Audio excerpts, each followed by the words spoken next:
नमस्कार दोस्तों, खेलो जीतो और सीखो प्रोग्राम में आप सभी का स्वागत है। मैं नवीन कुमार। आज हमारे साथ हैं लाखों कुमारी। इनके साथ हम खेलो और जीतो प्रोग्राम करने वाले हैं। आप सभी को मज़ा आएगा इस खेल में। पहले लाखों से थोड़ा परिचय जान लेते हैं कि कहाँ से आई है।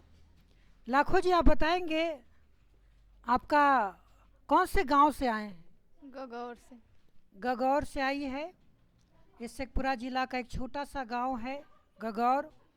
हालांकि हमारे पास बहुत सारे लोग गगौर से पढ़ने के लिए आते हैं। आपको बताना है कि ये यहाँ पर जो बुद्धा क्लासेस में आप आए हैं, तो ये कौन बताया कि यहाँ पर जीके का पढ़ाई होता है? हम खुद आए थे यहाँ पे देखने के लिए कि इधर जी का जैसा क्लास चलता है कि नहीं, तो आपका क्लास मिला, बुद्धा क्लासेस। ठीक है। तो क्या बुद्धा क्लासेस में पढ़ने में मज़ा आ रहा है? Yes sir. लगता है कि यहाँ पढ़ कर के नौकरी हो जाएगा? Yes sir. पटना, दिल्ली, बम्बई जाने की क्या आवश्यकता है? अगर यहाँ पढ़ा जाए तो यहाँ से नौकरी होगा या नहीं होगा? जी सर, होगा। ठीक है, सभी लोग को बता देंगे कि यहाँ से नौकरी हो जाएगा। जी होगा। ठीक ना, नौकरी हो जाएगा यहाँ से।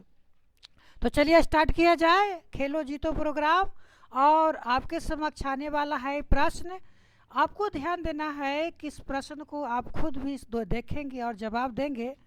अब आने वाला है आपका पहला प्रश्न। लाखों जी, आपका ये रहा पहला प्रश्न। पहला प्रश्न है, भारतीय संविधान के किस अनुच्छेद में भारत में राष्ट्रपति के पद का प्रावधान किया गया है? एक नंबर में अनुच्छेद 52, दूसरा है 74, तीसरा है 356 और चौथा है 61। चलिए लाखों जी जवाब देंगे। अनुच्छेद 52। अनुच्छेद 52 ऑप्शन बोलना है। अनुच्छेद 52 बिल्कुल सही जवाब। अगले क्वेश्चन की ओर चलते हैं। अगला क्वेश्चन है, भारत के राष्ट्रपति का चुनाव कितने वर्षों के लिए होता है? 4 वर्ष, 5 वर्ष, 6 वर्ष या आजीवन? बताएंगे। 5 वर्ष। 5 वर्ष। देखते हैं। बिल्कुल सही जवाब। आपको बता देना चाहेंगे कि राष्ट्रपति का जो चुनाव होता है वो अपने पद पर 5 वर्षों तक रह सकते। हालांकि कहा जाता है कि वे अपने पद पर तब तक बने रहते हैं जब तक कि कोई नए राष्ट्रपति अपना पद ग्रहण नहीं कर लेता है। सही बात है लाखों? Yes sir. चलिए, सही बात है। अगले क्वेश्चन की ओर चलते हैं। अगला क्वेश्चन है, राष्ट्रपति बनने के लिए न्यूनतम आयु क्या होनी चाहिए? 25 वर्ष, 30 वर्ष, 35 वर्ष या 40 वर्ष? ऑप्शन सी 35 वर्ष। ऑप्शन सी 35 वर्ष बिल्कुल सही जवाब। राष्ट्रपति बनने की न्यूनतम आयु 35 वर्ष निर्धारित की गई है।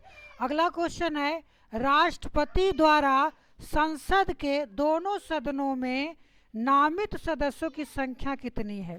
संसद के राष्ट्रपति जो है संसद के दोनों सदनों में नामित सदस्यों की संख्या ने कितने सदस्य को वो मनोनीत करते हैं? एक नंबर में है राज्यसभा में 12, लोकसभा में 2। दूसरा है राज्यसभा में 10 और लोकसभा में 2।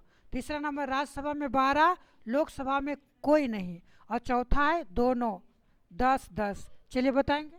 ऑप्शन ए राज्यसभा में 12 और लोकसभा में 2। चलिए, राज्यसभा में 12, लोकसभा में। चलिए, बिल्कुल सही जवाब। अगले प्रश्न की ओर चलते हैं। अगला प्रश्न है, राष्ट्रपति को हटाने की प्रक्रिया को क्या कहा जाता है? पहला है अविश्वास प्रस्ताव, दूसरा है महाभियोग, तीसरा है अवकाश और चौथा है त्यागपत्र। बताएंगे। ऑप्शन बी महाभियोग प्रक्रिया। चलिए, महाभियोग प्रक्रिया।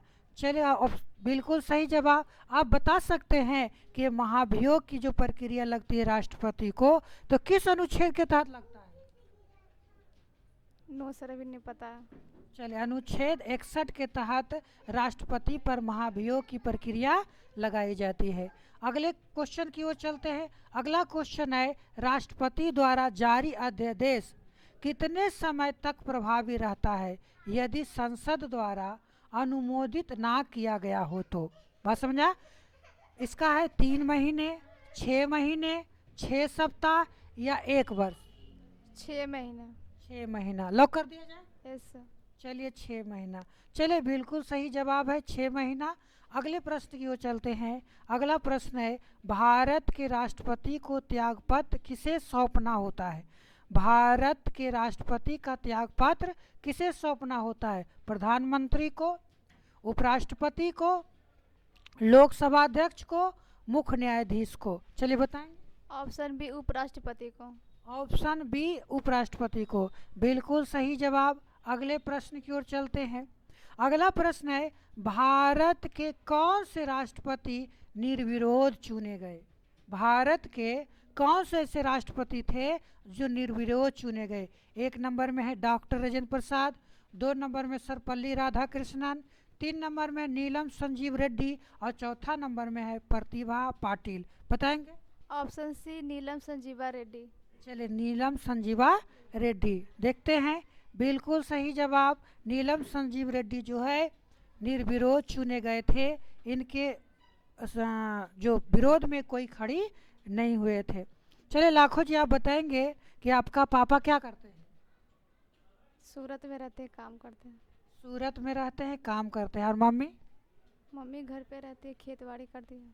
मम्मी घर पर रहती है, खेती बाड़ी करते हैं। चलिए, आपको हमेशा हम कहते हैं कि हमारे पास जो भी स्टूडेंट आते हैं या तो वो मजदूर हैं, यानी आर्थिक दृष्टि से कमज़ोर व्यक्ति ही हमारे पास आते हैं। और यहाँ से बैंक, एसएससी, रेलवे, दरोगा बहुत सारे लोगों ने नौकरी प्राप्त किए हैं। चलिए आगे चलते हैं। अगला क्वेश्चन है, राष्ट्रपति शासन किस अनुच्छेद के तहत लगाया जाता है? राष्ट्रपति शासन किस अनुच्छेद के तहत लगाया जाता है? चलिए बताएंगे। अनुच्छेद 365। अनुच्छेद 365, देखते हैं। लेकिन ये गलत जवाब है। संविधान के अनुच्छेद 52 है, 56 है, तो इसका सही जवाब होगा अनुच्छेद 356, है ना। 3 अनुच्छेद है, 352, 356 और 360। 65 की बात कहीं नहीं की गई है। चलिए अगले प्रश्न की ओर चलते हैं।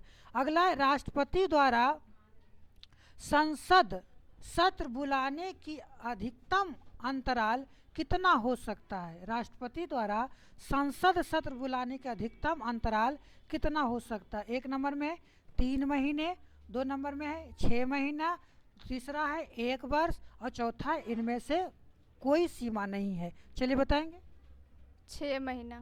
6 महीना, देखते हैं सही जवाब है कि नहीं। बिल्कुल सही जवाब है 6 महीना। अगले प्रश्न की ओर। अब आपका 10 में से 10 प्रश्न, 10 प्रश्नों में से इन्होंने 9 प्रश्नों को सही जवाब दिया। बहुत अच्छा खेले। कैसा लग रहा है आपको इस प्रोग्राम में बैठकर? अच्छा लग रहा है सर। कि फिर से आगे बैठना है? Yes sir. पहली बार डर लग रहा था? जी। पहली बार डर लग रहा था।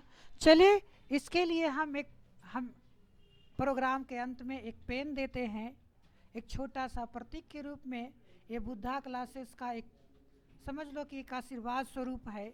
चलो लाखों इसको प्रदान करेगी। अब लाखों से कुछ जानना चाहेंगे कि क्या आगे आने वाले भविष्य में सरकारी नौकरी प्राप्त कर पाएगी या नहीं कर पाएगी? ऐसा जरूर करेंगे। जरूर करेगी, क्योंकि इसने अच्छा खेला, अच्छा जवाब दिया। दोस्तों, आप भी इस प्रोग्राम में भाग ले सकते हैं और भाग लेने के लिए आपको सर्वप्रथम मेरे चैनल बुद्धि विहार को सब्सक्राइब करना होगा और कमेंट में लिखना होगा कि हम भी भाग लेना चाहते हैं और हमसे संपर्क कर सकते हैं। और हमारा संपर्क नंबर है 87 97 17 31 82।